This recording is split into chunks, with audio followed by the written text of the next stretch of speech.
سورہ جمعہ کا دوسرا رکوع جو 3 آیات پر مشتمل ہے، آپ نے اکثر و بیشتر اس کی سماعت کی ہوگی۔ جمعے کی نمازوں میں بھی اس کو پڑھا جاتا ہے، خطبات میں پڑھا جاتا ہے۔ یہ 3 آیات حکمت و احکام جمعہ کے موضوع پر نہایت جامع آیات، اہمیت جمعہ، حکم جمعہ، حکمت جمعہ، مقصد جمعہ، ان تمام امور کو ان 3 آیات نے اپنے احاطے میں لے لی۔ چونکہ حضور کا سارا طرز عمل جو ہے اور آپ کا اعلی انقلاب جو ہے وہ قرآن مجید ہے، اور آپ کا سارا عمل اس کے گرد گھوم رہا ہے۔ دعوت و تربیت و تزکیہ کا سارا نظام قرآن کے گرد ہے۔ هو الذی بعث فی الامیین رسولا منہم یتلو علیہم آیاتہ ویزکیہم ویعلمہم الکتاب والحکمہ۔ لہذا اس کتاب ہی کی جب اسلامی کوئی ریاست یا نظام قائم ہو جائے تو اس کتاب کی تعلیم کو مسلسل امت میں جاری رکھنا، تاکہ وہ تعلیم جو ہے عام ہوتی رہے، پھیلتی رہے، اس کو تازہ کیا جاتا رہے، اس کے لیے نظام جمعہ تجویز کیا۔ ہفتے وار اجتماع، اب اس کو نوٹ کر لیجئے کہ نہ تو وہاں پریس تھا کہ کتابیں ہوں، رسالے ہوں، اخبار ہوں، نہ وہاں ریڈیو، نہ وہاں ٹیلی ویژن، نہ وہاں اسکول، نہ وہاں کالج، نہ یونیورسٹیاں۔ تو تعلیم کا نظام کیا تھا؟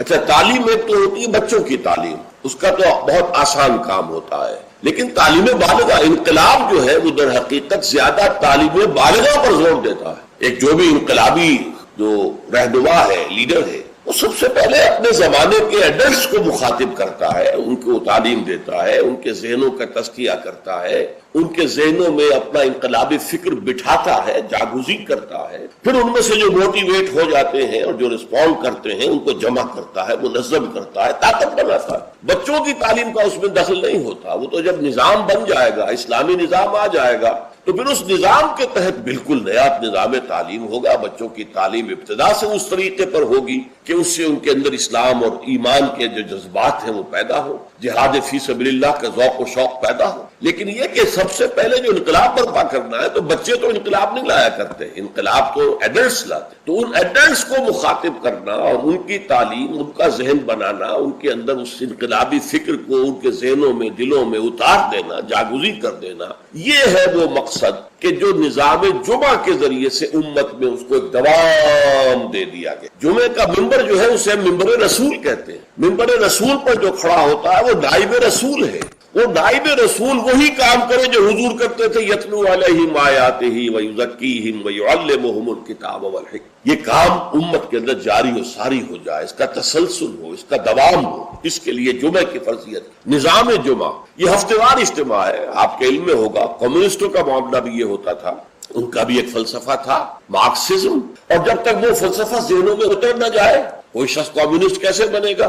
اور پھر وہ فلسفہ تازہ رہنا چاہیے، ان کے ذہنوں میں اجاگر رہنا چاہیے، مدھم نہ پڑ جائے، کہیں ان کے ساتھ اس کی ذہنی کمٹمنٹ کمزور نہ ہو جائے۔ تو وہ اپنے ویکلی میٹنگز کرتے تھے، اور اس میں کیا کرتے تھے؟ اسی فلسفے کی تجدید، اسی کی اور گہرائیوں میں اترنا، تاکہ ذہنوں کے اندر وہ فلسفہ راسخ رہے۔ جب فلسفہ راسخ رہے گا تو انقلابی فرور، انقلابی ذیل، انقلابی جذبہ بھی برقرار رہے گا، اور انسان جو ہے تن من دھن لگا دے۔ تو یہ ربط ہے سورہ جمعہ کے ساتھ احکام جمعہ کا، اور یہ تو واضح ہی ہے کہ در حقیقت اس سورہ مبارکہ کا نام ہی اس حکم جمعہ کے حوالے سے لیا گیا۔ اچھا، اب اس میں حکم جمعہ کی اہمیت کیا ہے اس کو آپ سمجھیے۔ میں چند احادیث آپ کو سنا رہا ہوں۔ ترمذی شریف کی روایت ہے، من ترک الجمعۃ 3 مرات تہاونا طبع اللہ علی قلبہ، جس شخص نے 3 جمعے چھوڑ دیے کسر کی وجہ سے، یعنی کوئی اور عذر نہیں ہے، بیماری نہیں تھی، مسافر نہیں تھا، کوئی نہیں عذر، تہاونا، بس وہ اس کی اہمیت کو نہ سمجھتے ہو، اس کو کہتے ہیں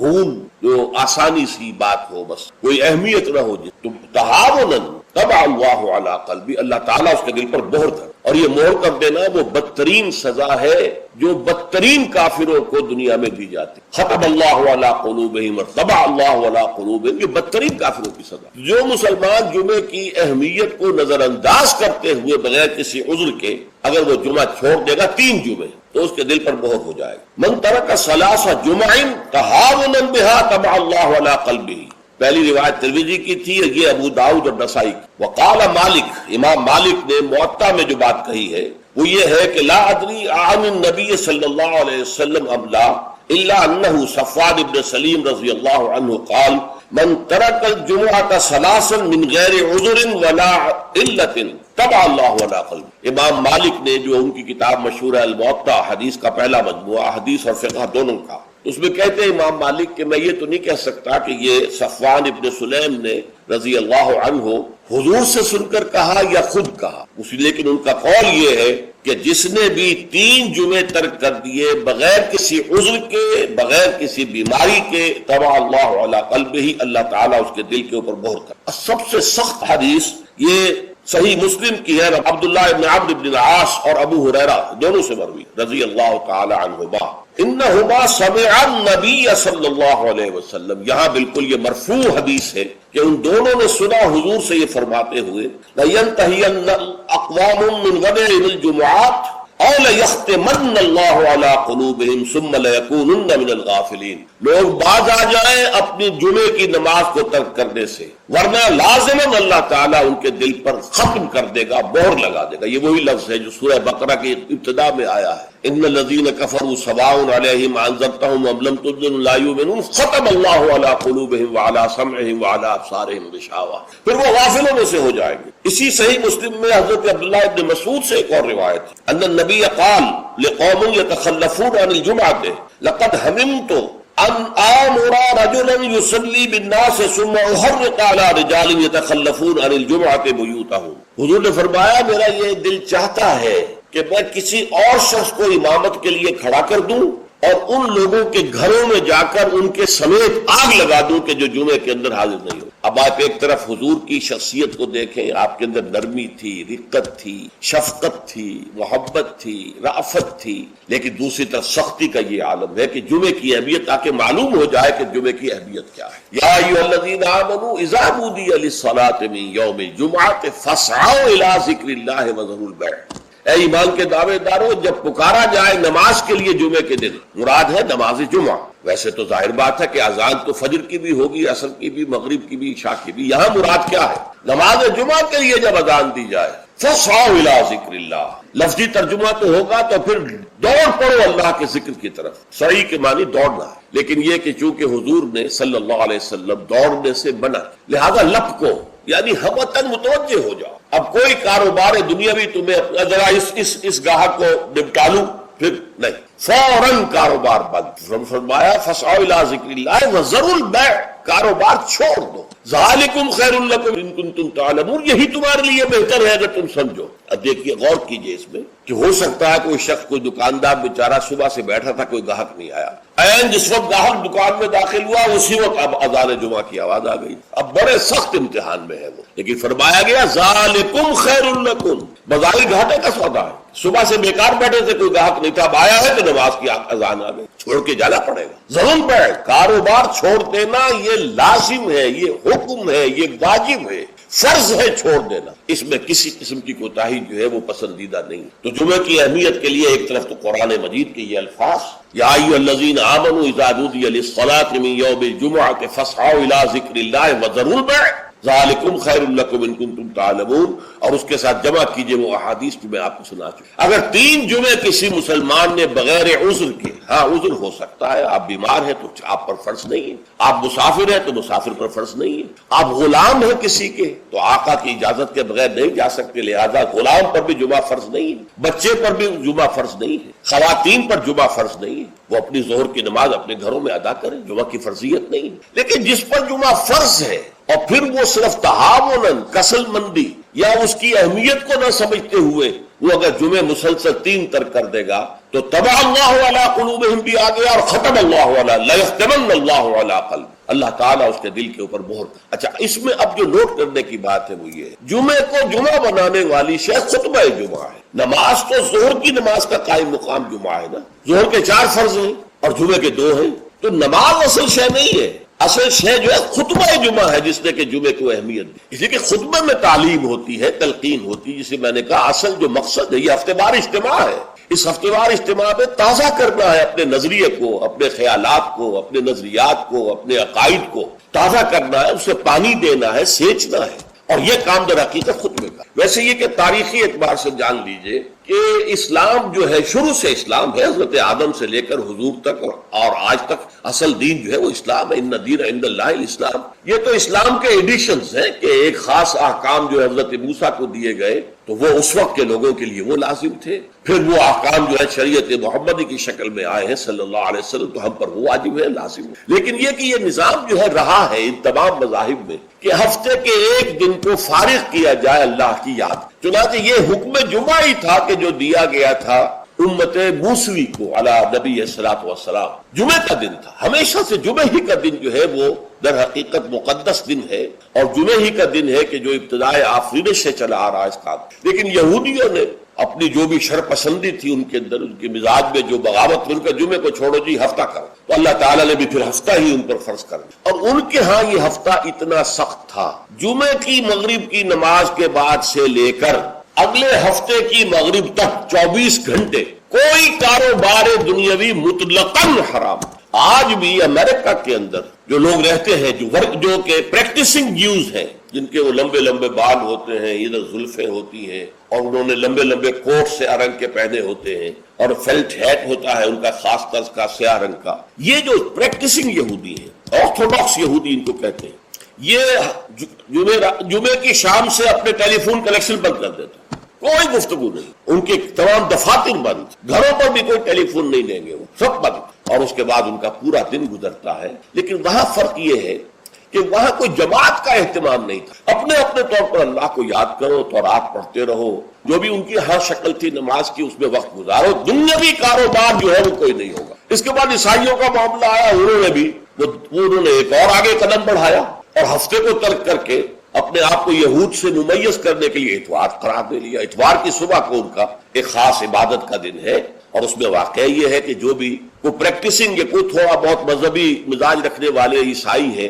وہ اتوار کے روز نہا دھو کر کپڑے بدل کر اچھے انداز میں اپنی فیملیز کے ساتھ، بچوں کو ساتھ لے کر وہ چرچ جاتے ہیں، وہاں ان کی جو بھی نماز ہے وہ نماز پڑھتے ہیں، ان کا جو بھی پادری ہے وہ خطبہ دیتا ہے، سربند ہوتا ہے، تو یہ ان کے لیے اتوار کا دن۔ اس کے بعد جب یہ دونوں تہذیبیں جمع ہو گئی، یہودی جو ہے انہوں نے گویا کہ غلبہ حاصل کر لیا عیسائیوں پر، تو اب انہوں نے ویکینڈ کر لیا، سیٹرڈے اور سنڈے بوتھ، تاکہ دونوں کے دونوں کور ہو جائیں۔ یہودیوں کا معاملہ بھی آ گیا، عیسائیوں کا بھی آ گیا۔ حضور صلی اللہ علیہ وسلم کی امت کے لیے دو کام کی، ایک تو گویا کہ منفی ہوگا، ایک مثبت۔ منفی کام یہ کہ پورے دن جمعے کے کاروبار کو حرام نہیں کیا گیا، بلکہ حرام کاروبار ہے صرف اذان جمعہ سے لے کر جمعے کی نماز کے ادا ہو جانے تک، بس اس دوران میں کاروبار دنیاوی مطلقاً حرام۔ کوئی کاروبار آپ جائز سے جائز کاروبار کر رہے ہیں، صحیح سے صحیح کاروبار کر رہے ہیں، لیکن وہ بھی حرام ہے اس وقت اگر آپ نے کیا ہے جبکہ جمعے کی اذان ہو چکی ہے اور جبکہ نماز ابھی ادا ہو، اس دوران حرام۔ لیکن باقی دن کے اندر حرمت نہیں رکھی ہے، البتہ میں ابھی آپ کو بتاؤں گا۔ تشویق یہ ہے کہ صبح سے لے کر جمعے تک کا وقت جو ہے یاد الہی میں بسر کیا جائے، تشویق اور ترغیب ہے، اس لیے کہ اگلی آیت میں ہم پڑھیں گے کہ جب جمعہ کی نماز ادا ہو چکے تو تم منتشر ہو سکتے ہو زمین میں، اور جاؤ اور اپنے کاروبار میں لگ جاؤ۔ لیکن جمعہ سے قبل کے بارے میں کچھ نہیں کہا، نہ تو یہ کہا کہ کاروبار نہیں کر سکتے، نہ یہ کہا کہ کرو، جاؤ تمہیں اجازت ہے، نہیں، وہاں سکوت اختیار کیا قرآن نے۔ فَإِذَا قُضِيَتِ الصَّلَاةُ فَانتَشِرُوا فِي الْأَرْضِ وَابْتَغُوا مِن فَضْلِ اللَّهِ۔ جب نماز ادا ہو چکے تو تم زمین میں منتشر ہو سکتے ہو۔ یہاں پر بھی اگرچہ وجوب کا لفظ آیا ہے کہ فَانتَشِرُوا، منتشر ہو جاؤ، لیکن یہاں جو ہے مانا ہے تمام علماء نے کہ یہ وجوب جو ہے یہ کسی شے کی فرضیت کے لیے نہیں ہے کہ لازماً جمعے کے بعد منتشر ہو جانا ضروری ہے، بلکہ استحباب ہے، جا سکتے ہو، اجازت ہے، مباح ہے۔ کاروبار کی حرمت کا معاملہ ختم ہو گیا جیسے ہی جمعے کی نماز ادا ہو چکی، اب آپ جائیں، اپنے دفتر میں جائیں، اپنے کاروبار میں جائیں، اپنی دکان پر جائیں، کوئی اعتراض نہیں۔ لیکن یہ ہے کہ جہاں تک پہلے کا وقت ہے اس کے بارے میں کوئی بات نہیں ہے، یہ احادیث میں آئی ہے، اور اسے تبکیر کہتے ہیں۔ پسندیدہ یہ ہے کہ جمعے کی صبح ہی سے انسان جو ہے وہ اس کام میں مصروف ہو جائے جو کام یہودیوں کے ہاں تھا پورے یوم سبت میں، اسے تبکیر کہتے ہیں۔ ایک حدیث موجود ہے حضور صلی اللہ علیہ وسلم کی تشویق کے ترجمے میں، حضرت مالک لائے ہیں اسے، ان مولا ابی بکر ابن عبد الرحمن ابن ابی صالح سمان عن ابی ہریرہ ان رسول اللہ صلی اللہ علیہ وسلم قال من اغتسل یوم الجمعۃ غسل جنابت، جس شخص نے جمعے کے روز غسل کیا، وہ جو کہ ناپاکی جنابت کی حالت میں غسل کیا جاتا ہے، یعنی کمپلیٹ غسل، اچھی طرح غسل، ثم راح فی الساعۃ الاولی، پھر جو شخص پہلی گھڑی میں پہنچ گیا مسجد میں، فکانما قرب بدنۃ من، تو ایسے ہے کہ جیسے اس نے ایک اونٹ قربان کیا اللہ کی راہ میں، صدقہ دی. ومن راح فی الساعۃ الثانیۃ، جو دوسرے گھنٹے میں دوسری گھڑی میں گیا، فکانما قرب بقرۃ، تو ایسے ہے جیسے کہ ایک گائے اس نے اللہ کی راہ میں صدقہ کر دی اور ذبح کر دی، خیرات کر دی. ومن راح فی الساعۃ الثالثۃ، اور جو تیسری گھڑی میں تیسرے گھنٹے میں گیا، فکانما قرب بشاۃ او قرن، پھر یہ اس کے برابر ہوگا کہ گویا کہ کسی نے ایک بکری اللہ کی راہ میں ذبح کر دی، صدقہ کر دی، یا کوئی میڈھا کر دی. ومن راح فی الساعۃ السابعۃ، اور جو گیا چوتھے گھنٹے میں چوتھی گھڑی میں، فکانما قرب دجاجۃ، تو یہ اس کے برابر ہے کہ گویا کہ اس نے ایک مرغی جو ہے اللہ کی راہ میں دے دی، خیرات کر دی. ومن راح فی الساعۃ الخامسۃ، اور جو پانچویں ساعت میں گیا، فکانما قرب بیضۃ، تو وہ ایسے ہے گویا کہ اس نے ایک انڈا اللہ کی راہ میں خیرات کر دیا. فَإِذَا خَرَجَ الْإِمَامُ، تو جب امام نکل آئے، حضرت الملائکہ یسمعون الذکر، تو اب فرشتے، ایک اور روایت میں الفاظ آئے ہیں جو فرشتے بیٹھے ہوتے ہیں حاضری درج کرنے کے لیے، فلاں آ گیا، فلاں آ گیا، یہ چوتھی ساتھ میں آیا، یہ تیسری میں آیا، یہ دوسری میں آیا، یہ پانچویں میں آیا. تو فرشتے اپنے وہ رجسٹر بند کر کے، اور وہ خود الذکر، یعنی وہ جو امام اور خطبہ دیتا ہے وہ الذکر ہے، اس خطبے کی طرف وہ ہمت متوجہ ہو جاتے. چنانچہ ایک تو یہ بات جان لیجئے کہ اس کے بارے میں امام الہند حضرت شاہ ولی اللہ دہلوی رحمۃ اللہ علیہ کی رائے ہے کہ اس سے مراد یہ نہیں ہے کہ فجر کی نماز کے بعد طلوع آفتاب کے بعد پہلا گھنٹہ، پھر اس کے بعد دوسرا، پھر اس کا تیسرا، پھر اس کا چوتھا، پانچواں، بلکہ یہ زوال کے بعد سے خفیف ساعات ہے. یعنی زوال سے وقت شروع ہوا، سورج جو ہے وہ نصف النہار سے ذرا ڈھل کا لدنو کی شمس، تو اس کے ساتھ ہی جمعے کا وقت شروع ہو گیا. تو اس وقت سے پہلی ساعت، دوسری ساعت، گویا کہ یہاں ساعت سے مراد گھنٹہ نہیں ہے بلکہ کوئی اور لطیف قسم کا پیمانہ وقت کا ہے. یہ شاہ ولی اللہ کی رائے ہے جو انہوں نے اپنی مصفہ میں بھی اور مصوہ میں بھی، شاہ ولی اللہ کے نزدیک بڑی اہم کتاب جو ہے حدیث کی وہ موطا ہے. انہوں نے اس کی ایک شرح فارسی میں لکھی ہے اور ایک شرح عربی میں لکھی.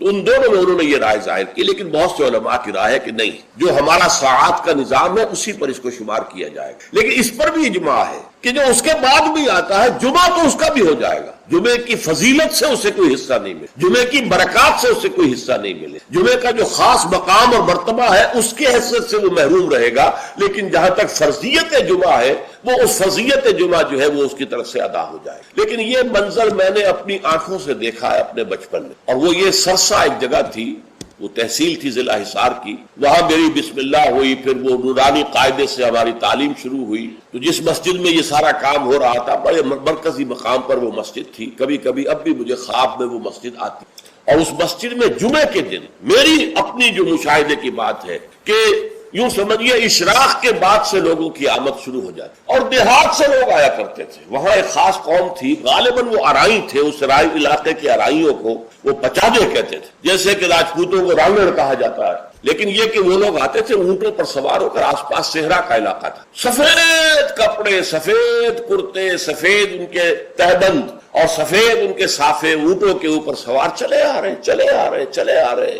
اس لیے کہ دیہات میں جمعہ نہیں ہوتا، اور اس وقت اس پر سختی کے ساتھ عمل ہوتا تھا کہ اصل میں جمعہ جو ہے وہ شہر میں ہے. تو وہ آتے تھے اور مسجد جو ہے وہ بس صبح ہی سے بھر جاتی. کہیں ایک جگہ کوئی شخص کھڑا واز کہہ رہا ہے، کچھ لوگ اس کے گرد جمع ہے، کہیں کوئی شخص بیٹھے ہوئے قرآن خود ہی پڑھ رہا ہے، کوئی نوافل پڑھ رہا ہے. یہ نقشہ میں نے اپنی آنکھ سے دیکھا ہے، بچپن کا یہ نقشہ. اب وہ معاملہ ختم ہو گیا، بالکل ختم ہو گیا. اب تو بھاگ دوڑ کر کے جو ہے وہ لوگ جمعے میں پہنچتے بھی اس وقت ہے جبکہ وہ عربی کا خطبہ شروع ہونے والا ہو. اس لیے کہ عام طور پر تقریروں کے اندر کوئی خاص مواد ہوتا نہیں، یا فرقہ واریت کی تبلیغ ہو رہی ہوتی ہے، یا سیاسی مسائل کے اوپر دھواں دار تقریریں ہوتی ہیں، لوگوں کو ان سے دلچسپی نہیں. تو فرض ادا کرنے کے لیے بس وہ جب خطبے کی اذان کا وقت ہوتا ہے تو اس وقت وہ پہنچ جاتے ہیں، نماز ادا ہوئی اور روانہ ہو گئے. اللہ خیر صلی اللہ. میں سب سے پہلے آداب جمعہ اس کے عنوان سے عرض کر رہا ہوں کہ جمعے کے روز غسل واجب ہے تقریباً علی کل محتلم. یہ حضور کے الفاظ یہ ہیں، غسل الجمعہ کے واجب علی کل محتلم. جو بھی بالغ ہو چکا ہے مرد، عورت پر تو ظاہر بات ہے کہ جمعہ فرض ہے ہی نہیں، جیسا کہ میں عرض کر چکا، اس کے لیے جمعے کا غسل واجب ہے. اور اندازہ یہ ہوتا ہے، میں یقین سے تو نہیں کہہ سکتا، کہ جیسے ہی جمعے کے لیے روانگی ہو اس وقت غسل کیا جائے. پھر حضور نے یہ بھی فرمایا ہے کہ اچھے کپڑے پہن کر، دھلے ہوئے کپڑے پہن. آپ نے فرمایا کہ کیا تم میں سے کسی شخص کے لیے یہ ممکن نہیں ہے کہ اپنے جو محنت کے کپڑے ہوتے ہیں، محنت یعنی جب کہ مشقت کرتا ہے، ایک لوہار بیٹھا ہوا ہے اور وہ بھٹی کے سامنے بیٹھ کر کام کر رہا ہے، پسینے آئیں گے اس سے، کپڑوں میں بدبو ہو جائے گی پسینے کی، پھر اس کے اوپر سیاہ داغ پڑے ہوں گے، میلے ہوں گے. تو یہ اس کا لباس ہے محنت کا. یا کوئی کاریگر ہے، مکان کی تعمیر میں لگا ہوا ہے، ظاہر بات ہے جب وہ یہ کام کر رہا ہے گارے کے دھبے ہوں گے، کچھ اور ہوگا. تو حضور نے فرمایا کیا ممکن نہیں ہے تم میں سے کسی کے لیے کہ ایک علیحدہ سے جوڑا جمعے کے لیے رکھیں، وہ جمعے ہی کے صرف استعمال کی، وہ تمہارے محنت کے کپڑے نہ ہوں کہ جن میں تم محنت اور مشقت کرو، بلکہ وہ علیحدہ سے ایک جوڑا ہو، اس کو فراہم کر کے رکھیں. پھر یہ بھی فرمایا گیا کہ تیل لگاؤ، بالوں کے اندر تیل لگاؤ، دہن. اور یہ بھی فرمایا گیا کہ کوئی خوشبو ہے تو خوشبو لگا. وہ سب کس لیے کہ جو ماحول ہو جمعے کا وہ معطر ماحول، ایسا نہ ہو کہ پسینوں کی بدبوؤں کی وجہ سے طبیعت ملغز ہو رہی ہو لوگوں کی، نہیں، بلکہ یہ کہ بڑا خوشگوار ماحول ہو، خوشبو اندر، اور یہ کہ کپڑے اچھے پہن کر لوگ بیٹھے ہوئے ہوں. بلکہ اسے کہا گیا الجمعۃ عید المسلمین، یہ ہفتہ روزہ عید ہے در حقیقت، یہ مسلمانوں کو عید کی طرح اسے جو ہے وہ منانا چاہیے، سیلیبریٹ کرنا چاہیے. جیسے عید کو آپ کپڑے جو ہے غسل کرتے ہیں، صبح کپڑے بدلتے ہیں، خوشبو لگاتے ہیں، پھر جاتے ہیں مسجد عیدگاہ کو، ایسے ہی معاملہ ہونا چاہیے جمعے کا. یہ عید المسلمین ہے، یہ گویا کہ ہفتے وار عید ہے مسلمانوں. پھر اسی میں ایک آداب میں سے یہ ہے کہ جب تم مسجد میں جاؤ تو لوگوں کو پھلانگتے ہوئے اگلی صفوں میں نہ جاؤ، بلکہ عام جو ہے ہدایت ہے وہ یہ ہے کہ بھئی پہلے اپنی صف اگلی لوگ پوری کر لے، پھر دوسری میں بیٹھے، پھر تو بیٹھے، تاکہ لوگوں کو ضرورت ہی محسوس نہ ہو. جب وہ دیکھتے ہیں کہ اگلی صف میں جگہ خالی ہے تو پھر وہ لوگوں پہ پھلانگتے ہوئے جاتے ہیں. لیکن ہر صورت پھلانگتے ہوئے یا لوگوں کو علیحدہ کر کے پھر اپنے لیے جگہ بنانا، یہ جو ہے اس سے منع کی. خاموشی سے جہاں جگہ تمہیں مل رہی ہے بیٹھ جاؤ. اور پھر اسی میں سے انصات ہے، خاموش رہو، گفتگو نہ ہو. یہاں تک کہ حضرت ابو ہریرہ سے یہ روایت ہے ترمذی اور نسائی اور دوسری کتابوں کے اندر، ان رسول اللہ صلی اللہ علیہ وسلم قال اذا قلت لصاحبك یوم الجمعۃ انصت والامام یخطب فقط لغوت. دو آدمی گفتگو کر رہے، آپ تیسرے آدمی ہیں، آپ سن رہے، آپ ان سے کہتے ہیں خاموش ہو جاؤ، تو تم نے بھی لغو کام کیا. انہیں منع کرنے کے لیے بولنا بھی پسندیدہ نہیں ہے، خاموش رہو، اشارے سے کہہ دو. لیکن تم نے اگر آواز نکالی جبکہ امام خطبہ دے رہا ہے، امام کے خطبے کی طرف ساری توجہ، اس جمعے کی ساری حیثیت جو ہے وہ اسی خطبے کی وجہ سے، لہذا اس میں آپس میں گفتگو کرنا، اس طرح کی چیزیں جو ہے وہ بالکل غلط ہے، آداب جمعہ کے منافی ہیں. جس کی انتہا یہ ہے کہ اگر وہ آپس میں دو گفتگو کر رہے ہیں اور آپ انہیں روکنے کے لیے بھی زبان کھولیں، انصت، خاموش ہو جاؤ، تو یہ بھی فقط لغو کا، تم نے بھی ایک لغو حرکت، بلکہ اشارے کنایت سے کہہ دیا جائے کہ زبان نہ کھولی جائے. پھر اس میں حضور کیا کرتے تھے، خطبے میں کیا کرتے تھے. یہ روایت جو ہے مسلم شریف کی ہے، جابر بن سمرہ رضی اللہ تعالی عنہ فرماتے ہیں کانت للنبی خطبتان، حضور کے دو خطبے ہوتے تھے، یجلس بینہما، ان دونوں کے درمیان آپ ذرا تھوڑی دیر کے لیے بیٹھتے تھے. جیسے کہ آپ کو معلوم ہے تمام امام جو ہے وہ یہی کرتے ہیں آج. یقرأ القرآن اور یذکر الناس، جمعے میں کرتے کیا تھے، قرآن پڑھتے تھے اور لوگوں کو نصیحت کرتے تھے، یاد دہانی. اب اس میں ایک بات تو سامنے آ گئی، دو خطبے ہوتے تھے، حالانکہ ہمیں معلوم ہے، تیقن کے ساتھ معلوم، حضور لمبے خطبے کبھی نہیں دیتے تھے، لمبی تقریر کبھی نہیں کرتے. آپ کی تقریر بالکل مختصر ہوتی، یوں سمجھیے کہ جو ما قل و کفا خیر مما کثر و الہا، کم ہے لیکن وہ کفایت کرتی. وہ بڑی لمبی چوڑی تقریریں جو ہے اس کی اب اس میں فائدہ کیا تھا. عربی زبان، قرآن کی عربی زبان، حضور کی عربی زبان آپ کے سامعین، لہذا اب بات صرف یہ رہ گئی کہ از دل خیزت بر دل ریزت، دل سے نکلے دل پر اتر جائے. ہمارا مسئلہ مختلف ہے، ہم عربی نہیں جانتے، خطبہ عربی میں ہے.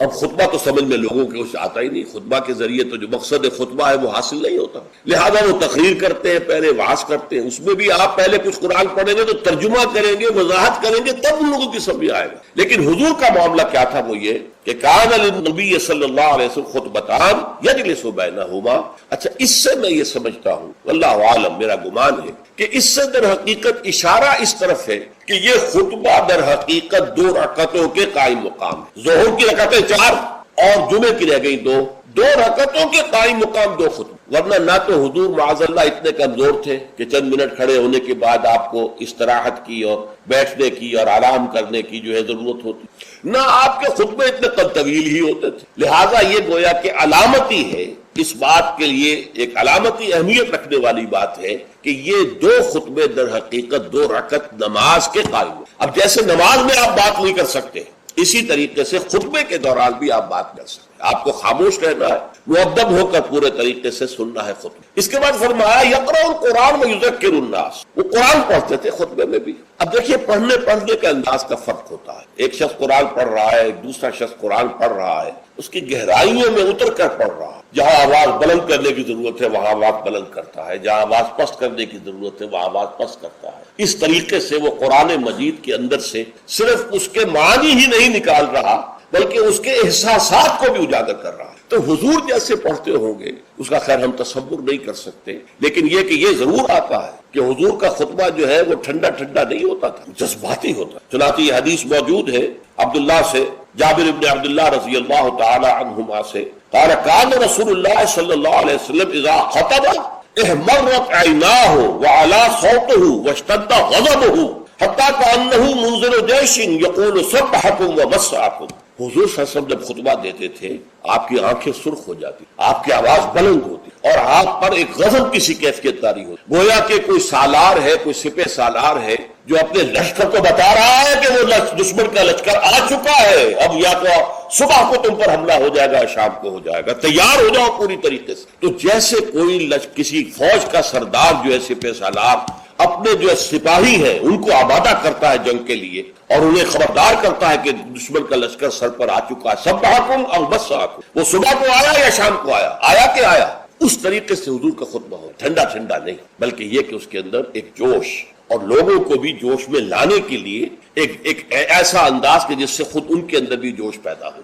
اور اس میں کیا ہوتا تھا، قرآن پڑھتے تھے۔ ایک صحابی نے فرمایا ہے کہ میں نے سورہ قاف حضور کے خطبہ جمعہ سے یاد کی ہے، یعنی عام طور پر آپ سورہ قاف اس طرح پڑھتے تھے کہ پھر مجھے اس کے یاد کرنے میں بڑی آسانی ہو گئی اور میں یاد کر لیا میں نے۔ اس سے متعلق میری زندگی کا بھی ایک واقعہ ہے، میں بھی حیران ہوں اس طرح کے جب بات پڑھتا ہوں۔ یہ 57 کی بات ہے، جمعیت طلبہ میں میں تھا اس وقت، اسلامی جمعیت طلبہ، ایک تربیت گاہ ملتان کی جمعیت نے منعقد کی، اس میں درس قرآن کے لیے مجھے بلایا گیا۔ وہ ایک محلہ ہے ملتان کا قدیر آباد، اور قدیر آباد میں ایک مسجد تھی حافظ عبد التواب صاحب کی، مشہور تھی، نابینا تھے۔ فجر کی نماز ایک روز میں نے اس مسجد میں پڑھی اور اس کے امام نے یا خود حافظ عبد التواب تھے یا کوئی اور صاحب تھے، واللہ اعلم مجھے نہیں معلوم، فجر میں سورہ قاف پڑھی، اس قدر عمدگی سے پڑھی، اتنی خوشالحانی سے پڑھی، اس طرح اس کو پڑھتے ہوئے مجھے اپنے اندر جو ہے محسوس ہوا کہ کوئی چیز جو ہے جنبش میں ہے۔ رقص جاز برہم زلد افلاک را، تو یہ تو انسان کی روح کا ایک رقص ہے کہ جو ہوتا ہے قرآن کے ساتھ۔ میں نے اسی دن سورۃ قاف حفظ کر لی، اسی دن 3 رکوع ہے، چھوٹی نہیں ہے، لیکن اسی دن میں نے حفظ کر لی، اس لیے کہ اس کا اتنا نقش مجھ پر قائم ہو چکا تھا قلب پر کہ پھر اسے یاد کرنا بہت آسان۔ اسی طرح ایک مرتبہ مولانا اصلاحی صاحب کے پیچھے جمعہ پڑھا، انہوں نے سورہ قیامہ پوری کی پوری اس خطبے کے پہلے خطبے کے اندر پڑھی اور وہ مجھے یاد ہو گئی۔ تو اس طریقے سے یہ پڑھنے میں زمین و آسمان کا فرق ہوتا ہے، جو بھی انداز ہے قرآن کا اس کو صحیح طور پر، ورنہ ہمارے یہاں یہ بھی ہے کہ حسن قرات کے لیے جو قواعد مقرر ہو گئے ہیں اس کے تحت پڑھے جاتا تو اس کے اندر وہ کیفیت نہیں ہوئی، وہ جذبہ جو ہے اس سے ٹرانسمٹ نہیں ہوتا، واللہ عالم۔ بہرحال حضور کا خطبہ جو ہوتا تھا اس میں آپ جب قرآن پڑھتے ہوں گے اس انداز سے تو اس سے جو قلوب کے اوپر گہرا اثر پڑتا تھا، تو وہی ہے اصل میں کہ جو مقصد یذکر الناس، یاد دہانی کرانا۔ دیکھیے یہی وجہ ہے کس قدر گہرا ربط ہے۔ جمعے کی 2 رکعتوں میں سے ایک میں سورۃ الاعلیٰ سبح اسم ربک الاعلیٰ، دوسری میں پھر هل اتاک حدیث الغاشیہ سورہ غاشیہ۔ کیوں؟ اس لیے کہ دونوں میں تذکیر کا حکم ہے، تذکیر۔ فذکر ان نفعت الذکریٰ سیذکر من یخشیٰ ویتجنبها الاشقیٰ۔ اے نبی آپ تذکیر کرتے رہیے، آپ تذکیر کرتے رہیے، اور وہ تذکیر جو ہے وہ مفید ہو جائے گی ان لوگوں کے لیے جن کے اندر کچھ بھی ربق ہے ایمان کی، اس تذکیر سے ان کا ایمان تازہ ہو اور ان کے اندر جو ہے وہ ایمانی جذبات و کیفیات جو ہے وہ اثر نو پوری بہار پر آ جائے۔ اسی طریقے سے فذکر سورہ غاشیہ میں فرمایا فذکر انما انت مذکر لست علیہم بمسیطر۔ اے نبی آپ یاد دہانی کرائیے، اور آپ جو ہے ان کے اوپر کوئی ٹھیکیدار تو نہیں ہے، کوئی ان کے اوپر آپ کوئی ذمہ دار نہیں بنا دیے گئے، کوئی داروغہ نہیں بنا دیے گئے کہ لازماً آپ انہیں ہدایت پر لے آئے، لیکن یاد دہانی کرائیے، شاید ان کے دل کے اندر سوئی ہوئی روح جو ہے وہ بیدار ہو جائے اور وہ روح جو ہے وہ رقص میں آ جائے قرآن مجید کو سن. تو یہ تذکیر کا حکم دونوں میں ہے. اور وہی دو صورتیں ہیں جو حضور پڑھتے تھے. کبھی تو پڑھتے تھے فجر میں، یہ فجر میں عام طور پر سورہ سجدہ پہلی رکعت میں اور سورۃ الدہر دوسری رکعت، لیکن نماز جمعہ میں عام طور پر سورۃ الاعلیٰ اور سورۃ الغاشیہ. تو کیا آپ کرتے تھے؟ یذکر الناس، لوگوں کو یاد دہانی کا. تو یہ ہے جمعے کے آداب کے ضمن میں، اور جمعے کا جو مقصد ہے جو معلوم ہوا حضور صلی اللہ علیہ وسلم کے آپ کے عمل مبارک سے کہ یہ تذکیر ہے. تذکیر کسے کہتے ہیں؟ یاد دہانی. آپ کو اپنا مقصد زندگی دوبارہ یاد ہو جائے، تازہ ہو جائے. ہمارے لیے مقصود اللہ کی رضا ہے. دنیا کی کوئی شے مقصود ہے، مطلوب ہے. دنیا بس ضرورت کی شے ہے، برتنے کی شے ہے. زندگی اور جان کا رشتہ قائم رکھنے کے لیے جو ضروری ہے وہ ہمیں حاصل کرنا ہے، لیکن یہ کہ اس سے زیادہ نہیں. مطلوب لا مطلوب الا اللہ، لا مقصود الا اللہ، لا محبوب الا اللہ. مطلوب و مقصود و محبوب حقیقی اللہ کے سوا. پھر یہ کہ ہمارا فرض ہے اللہ کے لیے جہاد کرنا، جانے دینا، اپنا مال خرچ کرنا، اس کی صلاحیت جو ہے پیدا کرنا اپنے اندر، یہ ہمارے اوپر فرض ہے، لازم. یہ دونوں چیزیں تازہ ہوتی رہے.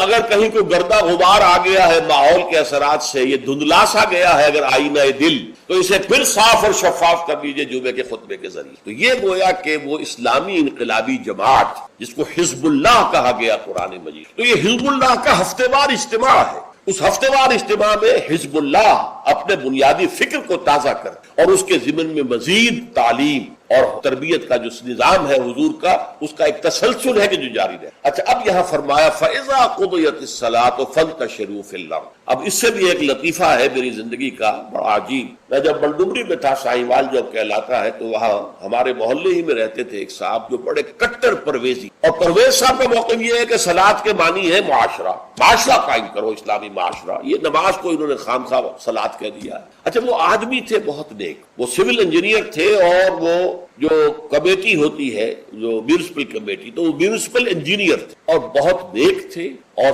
شہرہ تھا ان کا کہ وہ بہت ہی یعنی رشوت وغیرہ سے بالکل بری. تو میرے دل میں بھی ان کی عزت تھی، لیکن یہ کہ بہرحال اختلاف تھا کہ وہ پرویزی. ایک دفعہ گفتگو ہو رہی تھی تو انہوں نے بڑے چیلنجنگ انداز میں مجھ سے کہا، اچھا مجھے کوئی ایک آیت قرآن کی بتا دو کہ جس میں صلاۃ کا ترجمہ معاشرہ نہ کیا جا سکے. پہلے تو میں مرعوب سا ہو گیا کہ جس قدر تیقن کے ساتھ انہوں نے بات کی ہے، شاید واقعی قرآن میں ایسی کوئی آیت نہ ہو کہ جس کا ترجمہ جو ہے، جہاں پر ترجمہ صلاۃ کا جو ہے وہ معاشرہ نہ کیا جا سکے. لیکن بجلی سے کون دی اللہ کی طرف سے میرے دماغ میں، اور یہ آیت سامنے آ گئی، فَإِذَا قُضِيَتِ الصَّلَاةُ فَانتَشِرُوا فِي الْأَرْضِ. اب یہاں معاشرہ مانی لیں گے تو معاشرے کو تلپٹ کر کے ختم کر کے پھر منتشر ہو جاؤ، فساد پیدا کرو، یہ اس کے معنی ہے. مجھے آج تک یاد ہے، میں نے کہا یہاں تو نماز، یہ فَإِذَا قُضِيَتِ الصَّلَاةُ، جب پوری ہو چکے نماز یا پورا ہو چکے صلاۃ، یا تو کوئی عمل جو ہے وہ ہو سکتا ہے کہ جو ختم ہو جائے. معاشرہ مراد لیں گے تو مطلب معاشرے کو ختم کر دو، تلپٹ کر دو، کیوس کر دو. کوئی جواب نہیں تھا ان کے پاس. میں نے کہا شریف آدمی تھے، یہ نہیں کہ خام خواہ کو الجھے،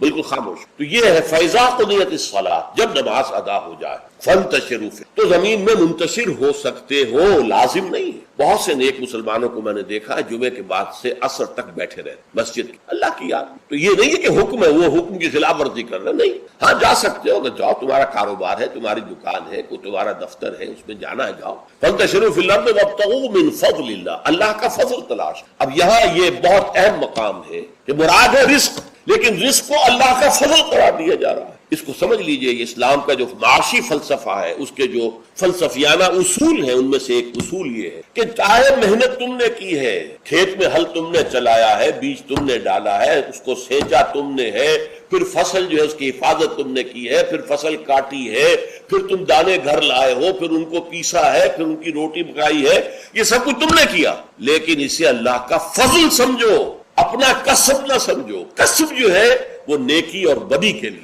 انسان نیکی کما رہا ہے، یہ اس کی کمائی، بدی کما رہا ہے، یہ اس کی کمائی. جہاں تک رزق کا تعلق ہے، یہ اللہ کا فضل ہے. اور فضل اسے کہتے ہیں جو بلا استحقاق دیا جائے، جس کا تقاضا نہ کیا جا سکے. جس کی مثال سادہ سی میں دیا کرتا ہوں کہ آپ نے کسی مزدور کو رکھا ہے، 8 گھنٹے اس نے کام کرنا ہے، آپ نے فرض کیجئے 100 روپے مقرر کیے اس مزدوری. دن بھر آپ نے دیکھا کہ مزدور بڑی محنت سے کام کرتا، دل لگا کے کام کیا ہے، چاہے کوئی دیکھ رہا ہو چاہے نہ دیکھ رہا ہو. ایک تو ہوتے ہیں وہ کوئی دیکھ رہا ہے تو کام میں لگ گئے، کوئی نہیں دیکھ رہا ہے تو بیٹھ گئے. نہیں، اس نے بڑی جی لگا کے کام کیا ہے. تو شام کو آپ اسے 100 روپے بھی دیتے ہیں، 10 روپے اور دیتے. یہ 10 روپے فضل ہے.